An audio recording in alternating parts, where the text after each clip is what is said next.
evening. Now you say good evening. Oh, thank you. Good evening. I'm Jonathan Sutton. This is the lovely Rowan Childs. And welcome to Whiskey... it burns! And words. And words. Yes. This is going to be a fun, delightful evening of poetry and... Is there a dance? You're supposed to dance, and there's also spoken word. Okay. That'll all be happening. But before we start, we should probably wait for you to go get some beverage, cocktail, whiskey. Of your choice. Yes. Okay, we'll wait. Okay. Some people didn't even have wine out, or the whiskey, or a beer. Look at that guy's looking for his little opener for this wine. Kombucha. Yeah. Okay. All right. I think we're good now. Okay. This is going to be a great night. We're going to have a lot of fun. But I thought I'd start it off first with a song that I wrote. Go right ahead. For you, Rowan. Oh, wow. I don't know how to play guitar, so never mind. We'll just stay with spoken word and poetry then. That's a good plan. All right.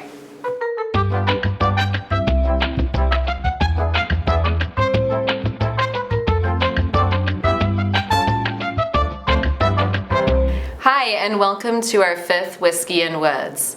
I want to take a moment to introduce you to Madison Reading Project.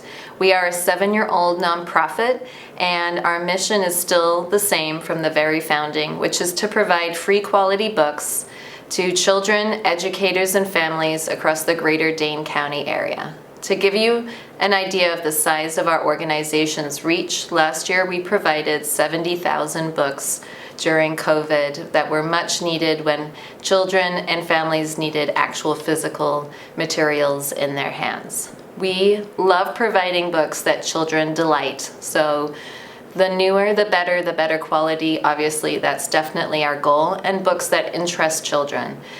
So whether that are graphic novels, they're new books that children recognize from school or from the library. We just delight when children are able to see the options that they're able to have. So our organization partners with many different organizations, whether those are individual schools, social workers, teachers, food pantries, after-school programs, in addition to our own book bus that goes to a variety of private and public events, and we also have little free libraries that we stock around the city. If you would like any information about how to connect with us or how to volunteer or donate, you can go to madisonreadingproject.com. I'd like to take an opportunity to thank our sponsors. Steve's Wine, Beer, Spirits on University Avenue. Alvarado Real Estate Group. Numbers for Nonprofits. 1055 Triple M. Back to the show. Angie Trudell Vasquez is the current Madison Poet Laureate and the first Latina to serve in the role. Her third collection of poetry, In Light, Always Light, came out in May 2019 from Finishing Line Press. Her fourth collection, My People Redux, will come out in early 2022. She is co-founder of Art Night Books, a small press which has social justice focus. You can find out more at angietrudellvasquez.com. Hello, I'm Angie Trudell Vasquez, the current Madison Poet Laureate. I'm going to read a few poems. My People Redux. My People Redux 1. Crossed rivers and high deserts before water jugs littered parched lands. Rode motorbikes, carried komals, seeds, black and white photographs. Fought poor villagers on their homelands, went from high school to the front lines. Lessons on patriotism led to flag burning, cigarettes lit, alcoholic stupors streaking, a roll of the dice, heads I live, tails I leave. My people forgot they rose from the earth. 2. Our great-grandpa knew. He planted corn rows, praying while he weeded and walked between his crooked lines, singing to the clouds to come, lay their rain music down, drum a new rhythm, tap the green stalks to grow. He wove a footpath from the back door to the smallest plant, whispering its name, and fed his family with what he wrought from earth and aqua sky, woody coax between loam and hard copper hands. 3. His kind fingers twist off pears, peppers, slender green beans, husks of sweet corn, crab apples and peaches, what the white-tailed deer did not nibble. Bees buzz in their hive, lured by the burnt man who croons at dawn, by his wife who brings him pan dulce and black cream in the morning in her pink house dress and potato sack apron. Leather patched by sun in scarecrow clothes, muscles cling to his bones, never young. Family, a heavy wool blanket covers his sins in the heat. Blessed with grandchildren, they run in his rows, bring him home books he cannot read, pages telling a history he corrects after cartoons each day. 4. Great-grandchildren search for his buried grave, armed with spades and hoes so they know where they came from and can find their way back to the original place of green grace, mountain breath, stews cooked with seeds woven into a young girl's black braid, sewn in the hem of her deer dress. That is My People Redux, coming from my forthcoming collection, Forthcoming Redux. I'm going to read a poem for those of us who've lost people in this time. Dispatches from Radar Hill. For the bus driver on his shift who left and never came back. For the nurse who beat breast cancer but not COVID. For her colleagues who remember that every time a Billy Joel song came on, she'd pump her fist in the air and scream, "Billy!" with joy and pure fan fury. For the receptionist who carries on with the fist pumping and shouts in her name. For her coworker who told the story to us at her virtual funeral. For our elders in nursing homes who gave and gave to their friends and family, their community, buying all the Girl Scout cookies on the block, saving money for their grandkids' birthdays, who will miss their own in 2021. For the teachers who taught until they could not, for their students who struggled to learn with them online. For the parents who remain after so hard without your best friend, ally, accomplice there with you by your side, an island snoring each night. For those who lost their best friend and never got to say goodbye, or goodbye was a 2x4-inch screen, this the last time you saw them alive. For the widows who take poetry workshops 3 days after their love dies. For those who remain, carry the name, the people who remember their words, wit, wisdom, how they were scratch cooks, made chicken curry and rice, fry bread and pinto beans, sweet potato pie, peach cobbler, took turns driving the kids to practice, stomped puddles in the rain. Remember, light a candle, say a prayer, a blessing, some funny thing they said when alive, when you laughed so hard you cried, but you didn't. That was a road trip, a family vacation when the back seat smelled less than fresh after a drive through the desert without air conditioning. These are the days of our lives, and to those who loved and lost, this poem is for you, for me. Let us mourn all those who loved, who no longer breathe the spring air, or get to see their first robin this season. The world is a lovely place when you care, and have skin in the game, and harbor a secret love in your heart for all things full of color, sound, and feathers, soft sheets, chocolate ice cream, puppy breath, baby chuckles, your face in the morning in the mirror smiling back. So alive.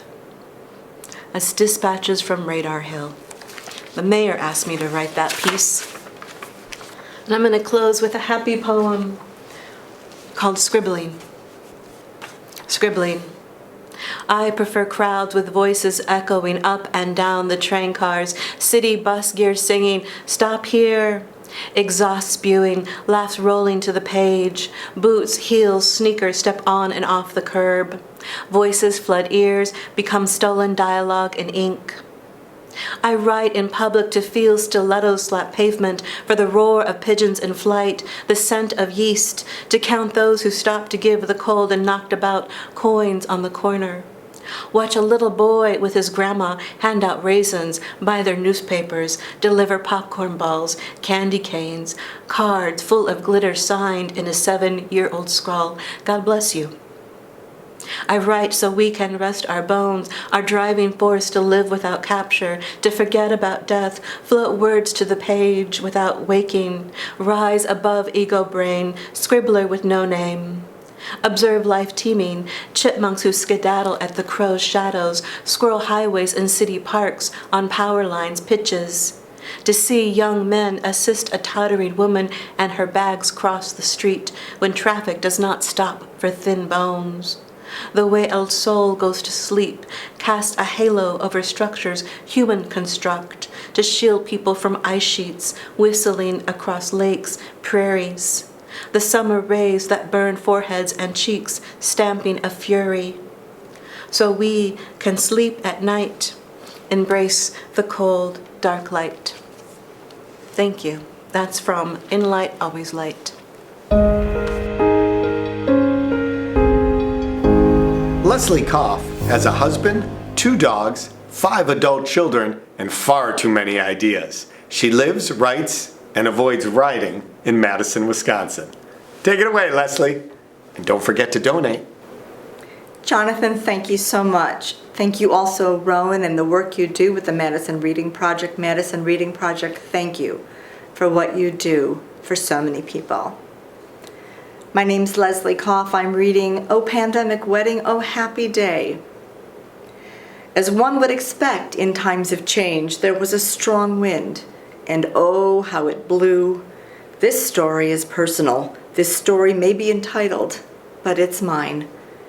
It isn't just that the wedding was a wedding, or that it was a blue wedding, and it was outdoors in a park by a pond with many seriously menacing geese. It was an August wedding, a wedding in a pandemic. The storm is coming. This is our life now. He asked me at the beginning, her husband, should we tell people we're engaged? Should we tell? Yes, tell the family, I told him. The winter has been very hard. People have been low and isolated. This happy news, I say, will bring them joy. People need joy. Spread the joy. For joy is resilience, I said. And so they told.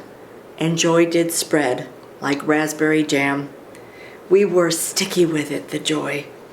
And so it begins the story that was our life. A boulder, it is said, once released to go down the hill, will move faster and faster and faster, and it did. All at once it seemed. This one needed a suit, a dress, another kind of dress, a pair of blue shoes, a pair of rain boots thrown into the car for good measure, a tent floor, lights, goodie bags for guests, and masks to put inside, and COVID tests. But no, perhaps not. But local pretzels and local chocolates and local hand sanitizer.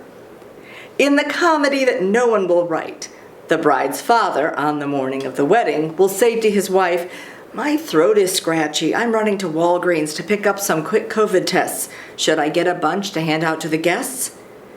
In the comedy that no one will write, the wife thinks, "Gee willikers, is this our life?" But out loud, she says, in the comedy that no one will write, "No, you cannot stick that thing up your nose to test for COVID in the kitchen, in front of the bride, and the makeup artist, and God, and everyone." And in the comedy that no one will write, the studio audience will laugh and begin to clap. That may or may not have actually happened. My mother-in-law had once told me that at life cycle events, everyone is always on their worst behavior. But I never dreamed that the one who would be on their worst behavior would be me. From the get-go, a little more than 4 months before the wedding, the bride told us everything has to be blue. Blue dresses, blue flowers, blue shoes, blue skies. Yes, there are urban legends about how many dresses and shoes had to be purchased online and returned until I found just the right ones. There have been epics written by my UPS man and all manner of snacks that I had left out for him, beseechingly. Yes, sorry. One more pickup. And thanks. And next time, should I leave you a bottle of wine? Some crypto? Weed? The changes that happened in that time were a microcosm of everything happening in our world. Everyone was starting to act like they had been shot out of cannons, their arms in the air, running for the surf. I'm out, I'm free. Like a blue bird under a blue moon, something rare was happening. But a storm was coming, and the wind told us of change. The changes happened slowly and then abruptly. Oh, pandemic wedding, oh, happy day. If we were masked, it would have been a masquerade. But we were vasked, so it was a vascarade. I was watchful, contained, aware of the light and the wind and the joy, but watchful for loose napkins and virus flying about, waiting for the flying monkeys to arrive with their darkness. Even in our joy, there was brokenness, there always is. We have to bring that brokenness along with us. We are beautiful, especially in our darkness.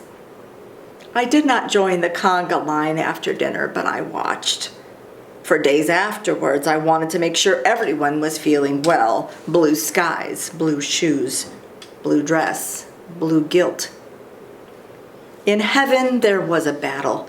One angel beseechingly, Sky Daddy, oh Sky Daddy, hold the rain, hold it a little longer. There is illness and there is loss, but for one day, one moment, 5 hours, let there be joy. Oh joy, respite from worry like a crow. I was watchful. Severe storms were predicted. They were named thunder and lightning and separation. We had been told of a shelter nearby, and we had 30 umbrellas and sake. The wind blew, oh how it blew, and our skirts flew about, and our hair, and our promises. The bride reached for my hand, but the skies held. Oh capricious day, oh wedding day. Somehow in times in our lives when we feel less in control, in times of uncertainty, a wedding is a bridge that carries us between two lives, from the land of anxiety and loss to the land of uncertainty. But a bridge is only a bridge. A bridge is solid, or it's rickety. But it promises a second place on which to land. With a bridge, there is a promise that we can and will move forward. Planning such an event is a way to fool ourselves into believing that we actually have any control at all over anything. Because of this, each piece feels significant. We step on the stones that will take us into our future. They are named Prosecco, garlic potatoes, sugared almonds, blue shoes, bubbles to send off the bride and groom into their life together, a satin catapult projecting them into their future. We were finding joy where we could on an August afternoon. In the comedy that no one will write, the bartender approaches me and tells me that she has never seen such a happy wedding. She has never even seen a conga line at a wedding, she says. How is that even possible, I think? While the world is in flux, we sing a song of hope. Hard times call for serious dancing.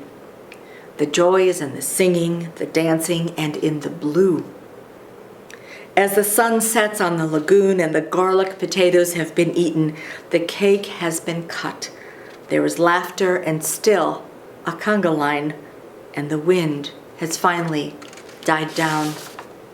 And just as quickly as the day has begun, as the boulder has rolled down the hill, it is now dark, and the lights are shining in the tent, in their eyes. And we have crossed over the bridge into our new lives. In the comedy that no one will write, the audience stands and applauds. In the dim light, the parents clasp hands and take a bow, because even comedies end. They wipe their eyes, loading the now wilting flowers into the car. They drive home.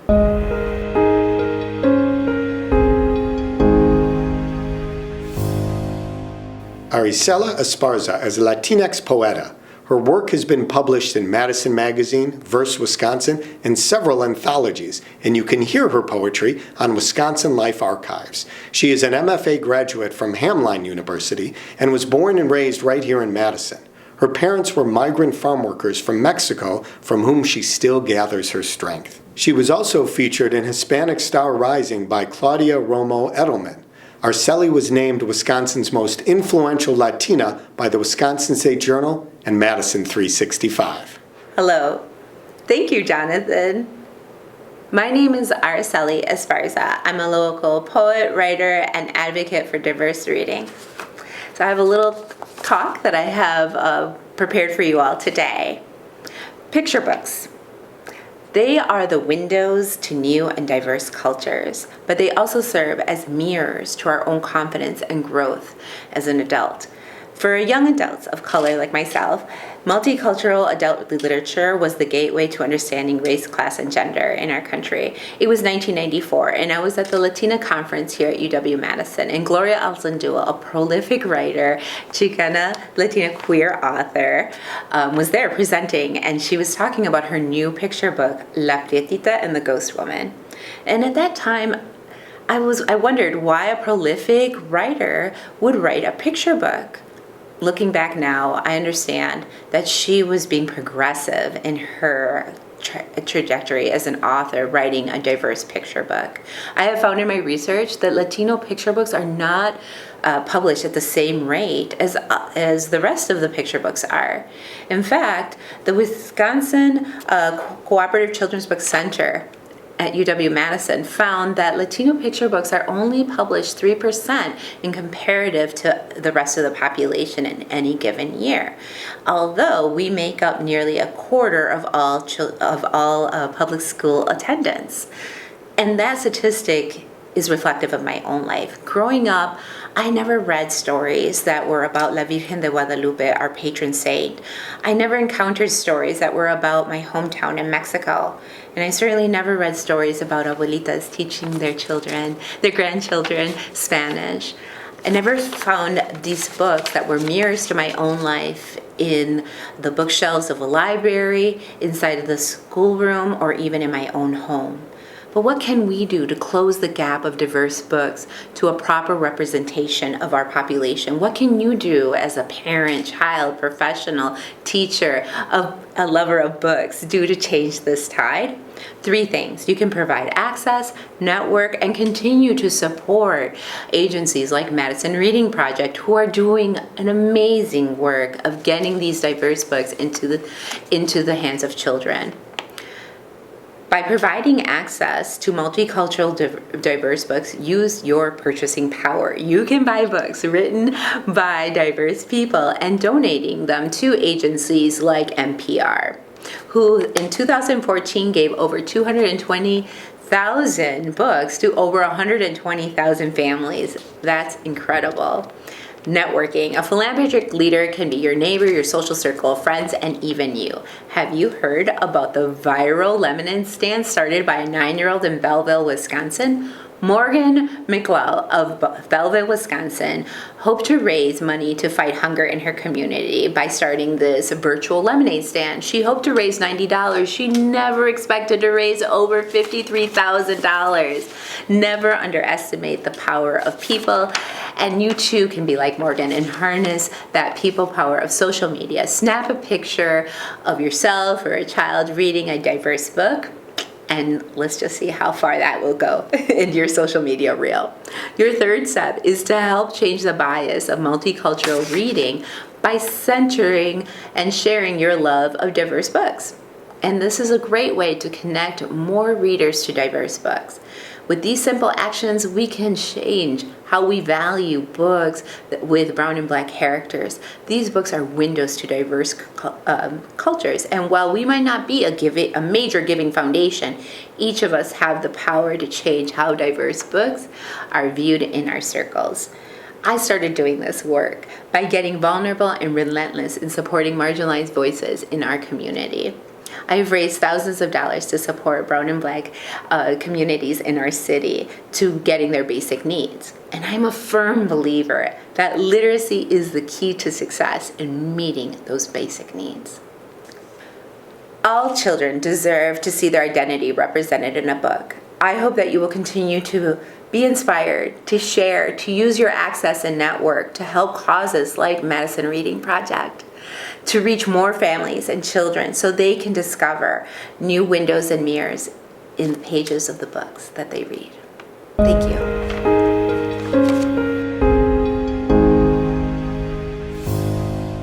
Hope you're enjoying the show so far. We've got lots more to come. Australian-born Katrin Talbot's attached poetry of Suffolk was just released from Dancing Girl Press, and she has 5 other chapbooks, 2 Pushcart Prize nominations, and quite a few chickens. She was voted Madison Magazine's Best of 2015 Spoken Word Artist Poet and helps runs 2 poetry series in Madison. One for the Madison Symphony, the Counterpoint Readings, and the other for the Chazen Museum of Art, the Bridge Poetry Series. I wonder if there's chickens now. Thank you, Jonathan, so much for the introduction, and thank you to the Madison Reading Project for this wonderful opportunity to share a little whiskey with some listeners. My name is Katrin Talbot, and I will read a few poems tonight for this event. The first one I discovered, The Practical Application of Poetry. Just this morning, I discovered another, The Wasp Liberator, with French working glass applied to wasp seated on wall. Slip a page of poetry between wall and glass, and carefully carry the potential sting outside. Lift poem to release wasp. Step back quickly and return poem to the pile to buzz like freedom dreaming. My latest collection is theoretically arriving on my doorstep next week, according to the editor. And it is called Attached Poetry of Suffolk. And I write poems, say tight, and then I add an onto it and tighter. So it's paired poems. And this is from 2 of them. Tight. I had never seen shoes I had wanted more. 6 years old, I had to have them. I gazed at my feet a lot in those days, mostly barefoot or zoried. Now, I wanted them clothed, specifically in those my Scottish blood, black watch, plaid sneakers. Are you sure they're not too tight? My mother asked. Are you sure they're not too tight? The sales lady asked. They were just fine since they were the only ones near my size. Then we went right to the zoo, me and my new sneakers, my twin and another plaid pair. After the giraffes, I realized it. Way too tight. After the zebras, I was ready to scream in black and white. But I didn't. The blisters did all the screaming to Mommy later that day and revealed the consequences of little white lies. Tighter. The belt, hole by hole, in the middle of a diet. The poem with loose associations. Backstroke kick with coach yelling. An iris blossom before the unfurl. The way your brain used to feel at spelling bees. The love that ties a child's shoe. And this next set is from my latest collection called The Blind Lifeguard from Finishing Line Press. And it's a lot about my relationship with water and chlorine and ocean. About the sea. It wasn't just the waves' exhilarating embrace and the sand's burning radiance into our tender souls. There was also a darker lure, the shudder inside our young succulent bodies as we spotted the shark's tooth among the sea's gracious offerings, as we thought of them out there, swift, straight, and impossibly smooth, like the teeth we held and stroked. We knew they were there. There, we'd cleared the waters for them many a time, wondering if that really made a solid case for them to find a bloodier pasture. No need to mention the underwritten power of the surf. The sharks were it. Even as we ate them, the redolent fish and chips out of the greasy newspaper wrappings, they won. They always do. This is from a little moment at the Y where I swim. Losing track. Right outside the lost and found bin at the Y locker room, a pair of little pink cowboy boots stood at attention, at inattention, I suppose, waiting for the relief of claiming the return to the making of little exclamation points in the snow, lines and lines of them, a sketch of how owning a pair of little pink cowboy boots must feel. Another one from Swimming at the Y. Lessons in sinking. After the mile, I want to float it out in an Ophelian moment, then sink into the abrasive submission. I can't. I float to the top. Meanwhile, in the lane next to me, little ones are learning to battle fears, to defy the sinking, as I watch their tiny feet churn towards almost.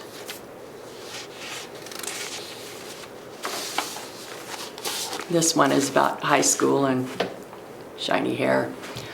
From Swim Team. By any other name, as awkward as I felt, high school, so tall, so skinny, so swim team, hair shiny, almost green. When the French class door closed, we became our French names.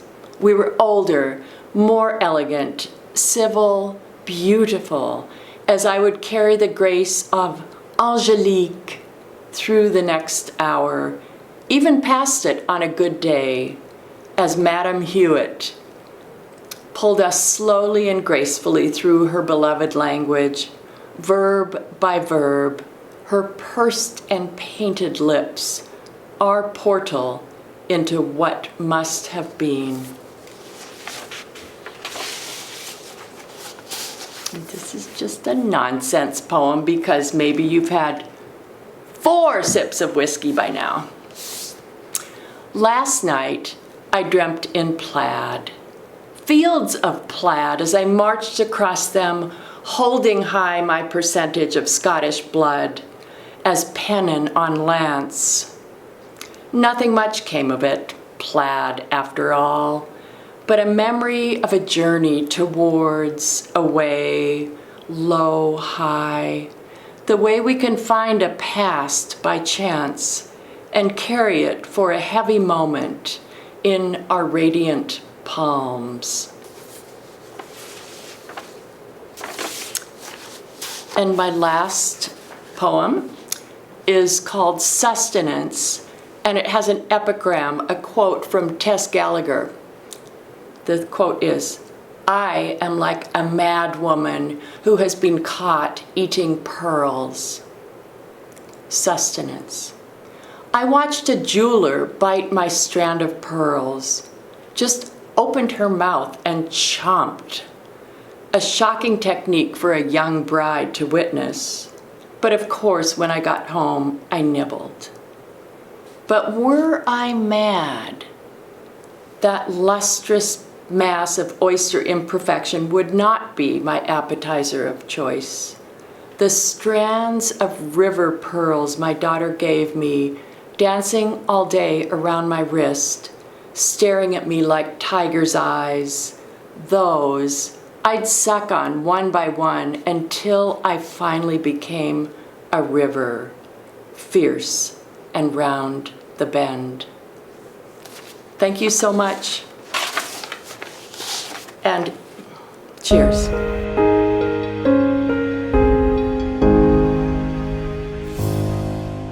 One of Many is an unorthodox rap artist whose music and #LessWorkLifestyle movement is set out to control the narratives of how local rap artists are viewed and acknowledged here in Madison.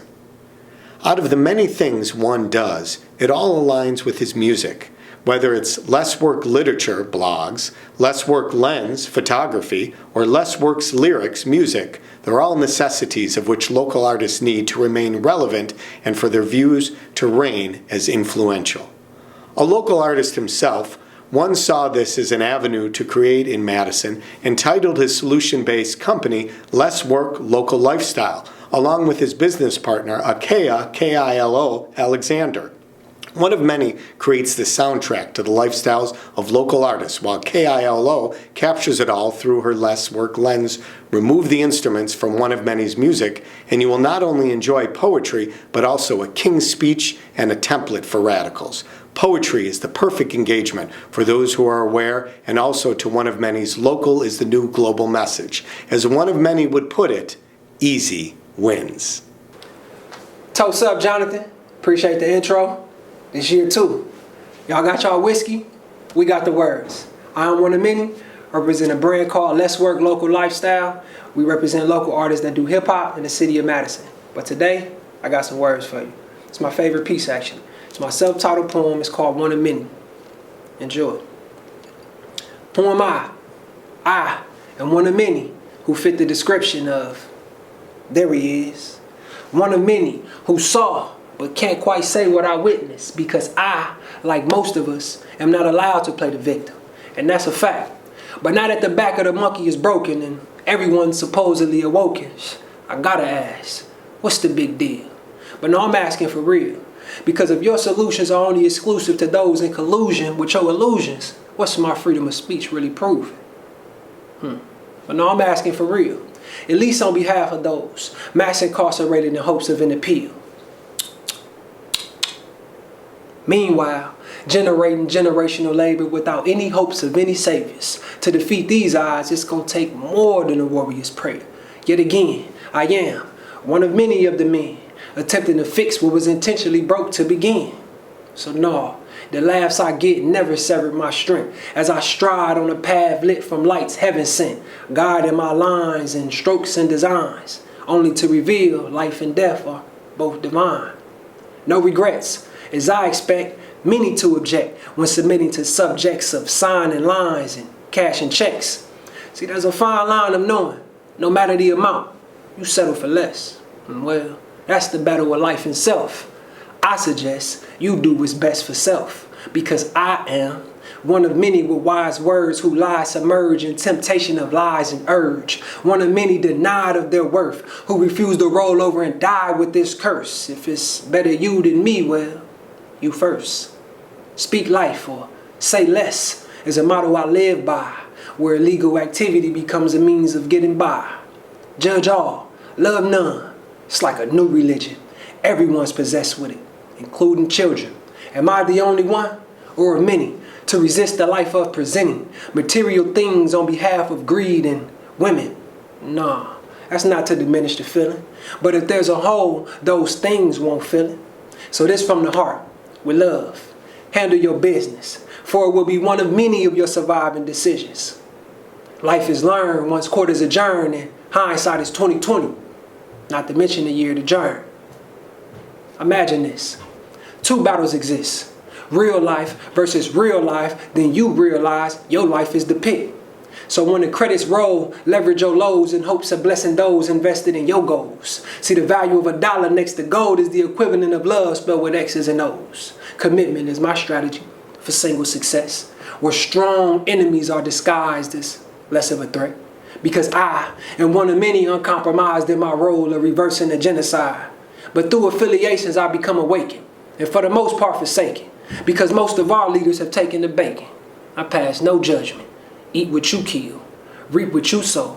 and pray as you will, for I am one of many. Thank y'all for listening. Whiskey and Words. I got 2 under my belt, y'all. Thanks for having me. See y'all again next year. Toast up. I hope you're enjoying the show so far. We have some amazing talent coming up, and I'd also like to take a moment to thank our sponsors. Steve's Wine, Beer, Spirits on University Avenue. Alvarado Real Estate Group. Numbers for Nonprofits. 1055 Triple M. Up now, James P. Robert. He is the author of 15 books in the field of science fiction and fantasy, poetry, literary biography, and baseball history. His most recent poetry collection, 100 Breaths, was selected as the winner of the 2020 Portage Press Poetry Book Prize, and it was published by Portage Press in August of 2020. He lives here in Madison, where he's a regional vice president of the Wisconsin Fellowship of Poets. He also enjoys haunting Madison's 500-plus little free libraries. And remember, as we're enjoying the show, make a donation, please, to the Madison Reading Project. The website is right here, or it's here. You see it, right? Make a donation. Hello, my name is James P. Roberts, and I am very honored to be here at the Whiskey and Words reading. I'd like to thank the Madison Reading Project for inviting me back again this year, and I hope you will enjoy the poem that I will read today. It's a very special poem for me because it's a tribute to some of my favorite ladies, the Mad Rolling Dolls roller derby skating team. I first became aware of the Mad Rolling Dolls in 2011, and I started attending the bouts, and I became a huge fan. So much so that I acquired my own roller derby shirt and my own roller derby name. I was known as Hal Robotsky, the Mad Dolgarian. And on the back, Mad Rolling Dolls 2001. This poem comes from my latest collection, 100 Breaths, which won the 2020 Portage Press Prize and was published by Portage Press. So, strap on your skates and here we go. Roller derby for Mouse. Tonight she feels it. The tug of gravity as she whirls around the track counterclockwise. The pack looms ahead. Bodies shift to squish together, trying to block her. But she sees a tiny crack and, tiny herself, with a burst almost too fast to follow, darts through and scores more points. The crowd erupts, calling her derby name like the honking of geese. Mouse, mouse, mouse. A decade now, she's skated with these women who come and go, kindred spirits for a season or two. But she has returned year after year, her thick twin braids a recognizable trademark.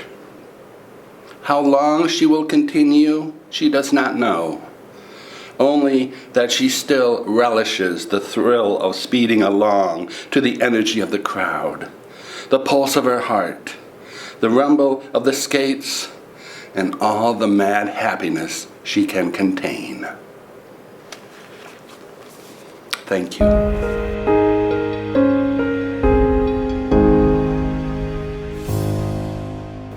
Hope you're enjoying the show, and please don't forget to donate. Rachel Werner is a teaching artist for Hugo House, the Loft Literary Center, and Lighthouse Writers Workshop. In addition to being the founder of the Little Book Project Wisconsin, her literary writing and craft essays have been published by Off Menu Press, digging through the Fat and Voyage YA Literary Journal. A selection of Rachel's recipes are also included in Wisconsin Cocktails, and her poetry is found in the anthology Hope is the Thing, Wisconsinites on Perseverance in the Pandemic. Thank you, Jonathan. I'm excited to be here this evening. I'm Rachel Werner. I am here to share two pieces with you this evening. My first one is from this book that just came out last month by Wisconsin Historical Society. It is an anthology. It includes work from 100 writers, myself included, who live here in Wisconsin. I'm going to read the poem that I wrote that's in the anthology to open, which is called Hope is the Thing Our Hunger Thirst Upon. Hope is the thing our hunger thirsts upon, despite doubt, despair, and ourselves most of all. The pride of man responds to ego's call, a seductive lure enclosing hearts behind stone walls. We deny hope's gifts to our detriment. Undeterred, she returns, a benevolent savior in the end. Feasting upon joy, humbled by folly, empathy feeds us, is the moral of humanity's story. My second piece tonight is a little more, I would say, intense. It has to do with the fact that more Black and Indigenous women go missing every year than any other segment of the population. Just to put it in perspective for you, the murder rate of Native women is 10 times the national average, so for the entire country. And Wyoming, the state where Gabby Petrol, a young Caucasian woman who went missing just within the last month or so, the same state her body was found in, 710 people went missing between the year 2011 and 2020 that were all Native, most of them being women and girls, and they have not been found. And in 2020, so just last year, even during the pandemic, we were mostly safer at home, 33.6% of the people that were purported missing for the entire country were Black. And the entire census population, as what was counted for last year in 2020, is 13.4. So for Black people total. And so, but 33.6% of the people who went missing in 1 year during the pandemic were Black. So just to keep in mind that every day there are so many women and children who are Black and Native American that are just completely, they're lost and missing, and their families are still searching for answers. So the last piece I'll read is called Brown Girls Bleed Too. Fairy tales are myths, blonde hair is not spun gold, and trauma poisons culture, a tale rarely told. What did Mama have her killer was looking for? Brown women gone missing, but no one has a clue. Rife vice sealing fates and a predator's cue. Restless spirits linger through flesh long decayed, muffled screams left unheard, and unmarked graves. Terror becomes breath, absorbing chronic tears. My nightmare's a reality, not an irrational fear. Memories on loop like a manic pull, broke Black bodies destroyed by other sins, leaving covert wounds masked by grins. Faith like trust fades as I grow, dark deeds soiling innocence like blood staining snow. But men get eulogies and elegies, so I hear. Bring the boy, ordinary, now dead thing. We will mourn today's slayed brother, a Trojan horse, who should burn for tying nooses, demand a song, demand a war, our rage thicker than smoke. Talk to kids before we honor the corpses collected upon ships, amongst fields, behind bars, within slums, long buried under cities of chains. I want a poem to write about Mama, like Danans did for Mike Brown, or maybe just me, if I don't make it either. Drained, anxious, irritable, tired, my emotional barometer not linear but circular. Negative degrees of separation and repetition, I can't climb higher, only float. I've never seen the other side. Who would I recognize better once I was there? 'Cause maybe in my mind, I'd still be here. Edgy, despondent, avoiding myself.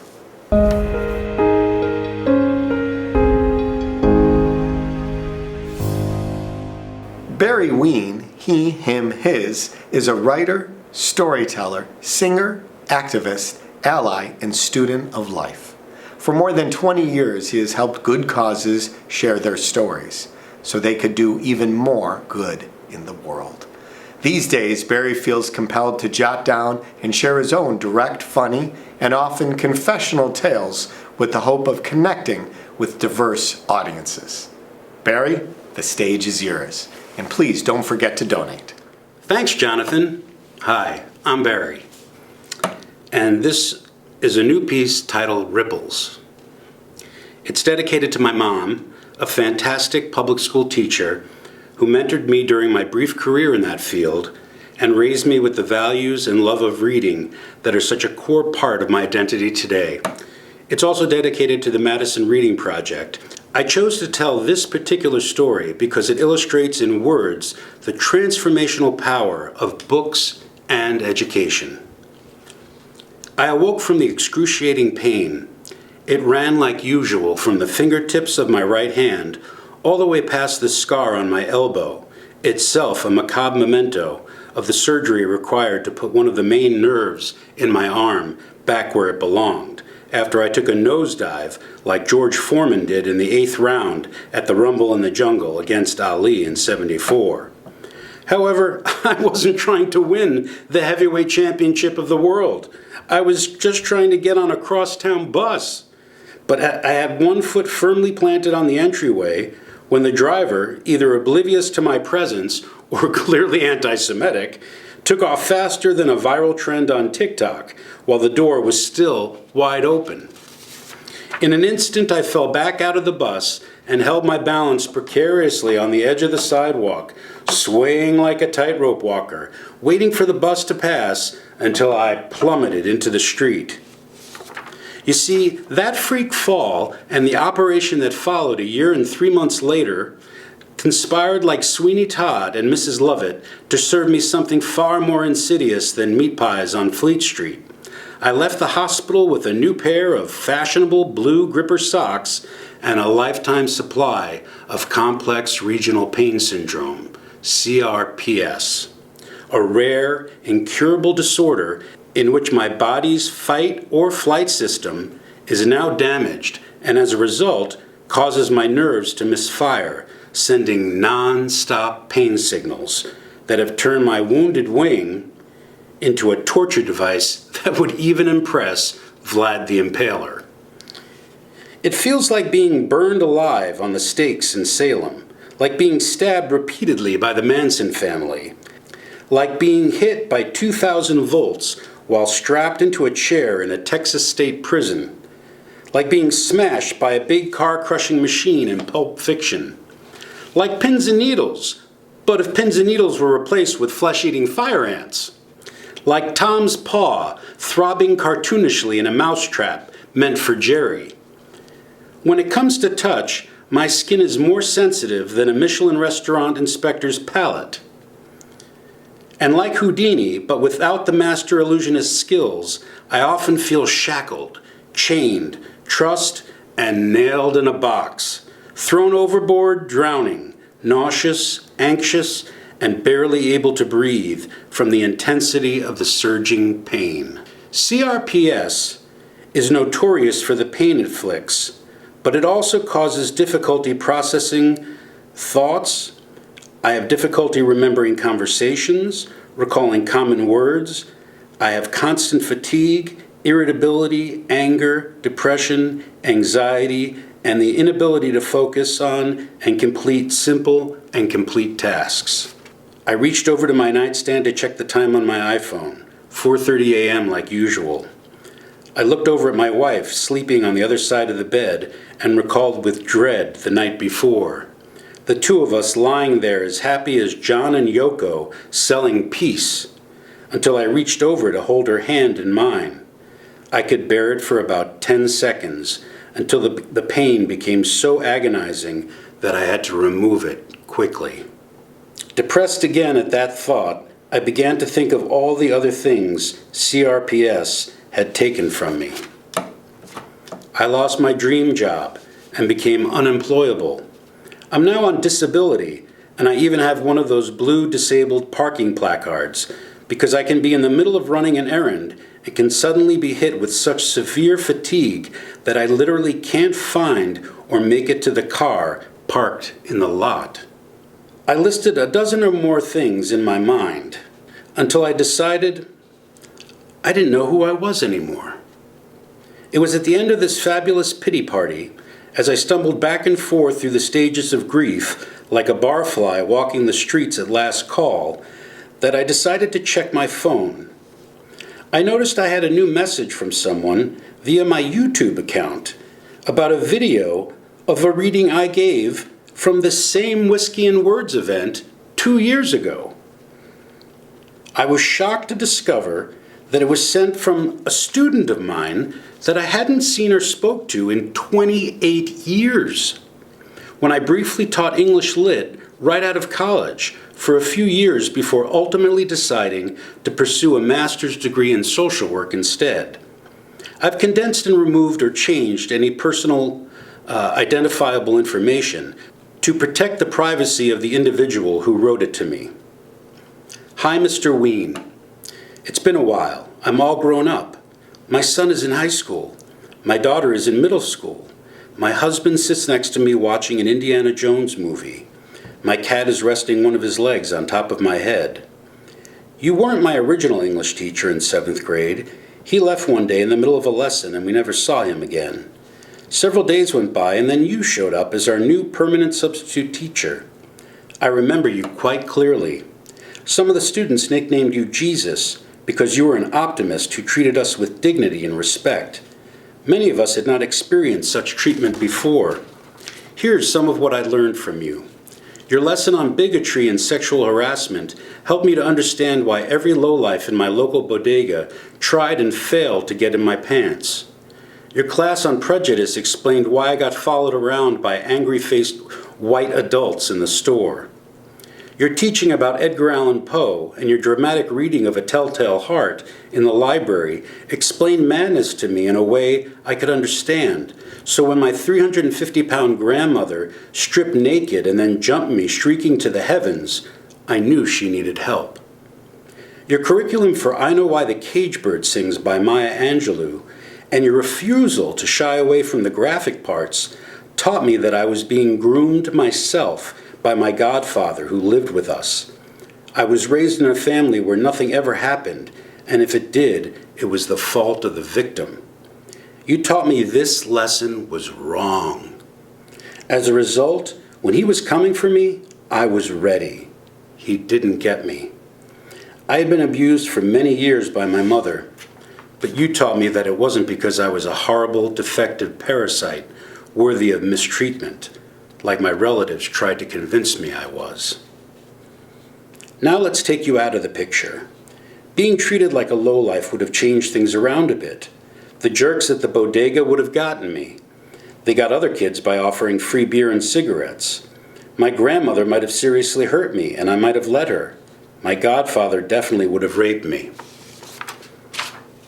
I would have believed that I deserved to be beaten by my mother while my father drank the paycheck, and that I must have seduced my godfather, and I would have lived with the guilt and shame for the rest of my life. You, your teaching style, and your words were the ripples in the pond that helped me survive most of my adolescence. I think I would have committed suicide otherwise.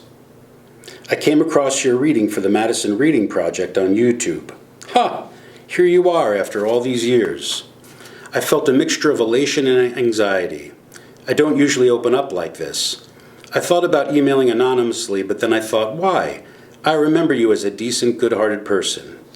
I invite you to email me anytime you feel comfortable doing so. Thank you, Mr. Wein, for everything. Sincerely, a friend who listens. Well, needless to say, I was shocked and truly amazed at the vulnerability, authenticity, perseverance, eloquence, and generosity shown by this person.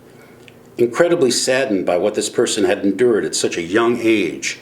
Profoundly moved by the impact I had on her then, when at the time I had no formal teaching training and a full-blown case of imposter syndrome, while I took education classes at night and on the weekends. She evoked memories of my younger self just starting out, full of optimism, ready to make the world a better place by lifting up those around me and fighting injustice wherever and however I could. The passionate English major whose love of diverse literature found a welcome audience in her classroom back in the early 1990s. The letter then prompted me to ask myself a deep question as the sun began to rise. While the circumstances of my life have changed dramatically over the past few years, Has my fundamental self changed? I'm warning you now that I don't believe everything happens for a reason.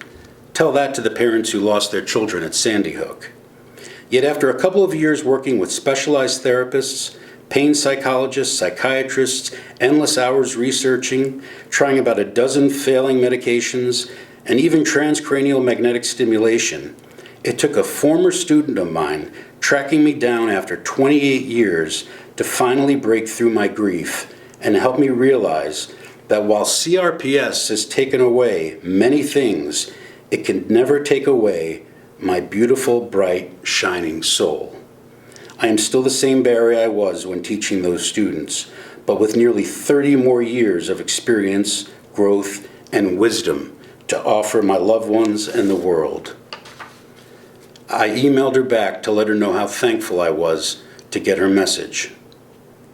There is still no cure, no magic pill to make the pain go away, but my attitude has finally shifted and helped me move one giant John Coltrane step towards acceptance.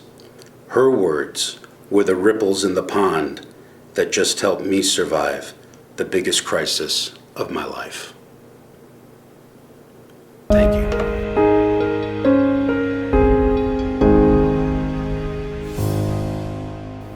Well, another Whiskey and Words in the books. Don't forget, you can still donate. But before we go, Rowan, how about a little song? Alles hat ein Ende, nur die Wurst hat zwei. Jawohl, mein Schatz, es ist vorbei.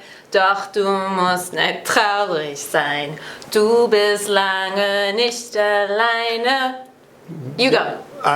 Thank you, is this a thank you to everybody? What were you just, thank you, seriously, everyone. But Welcome. What were you just singing? I mean, I wasn't thanking it's you. a I was German thanking song. you. Okay, A beer drinking song.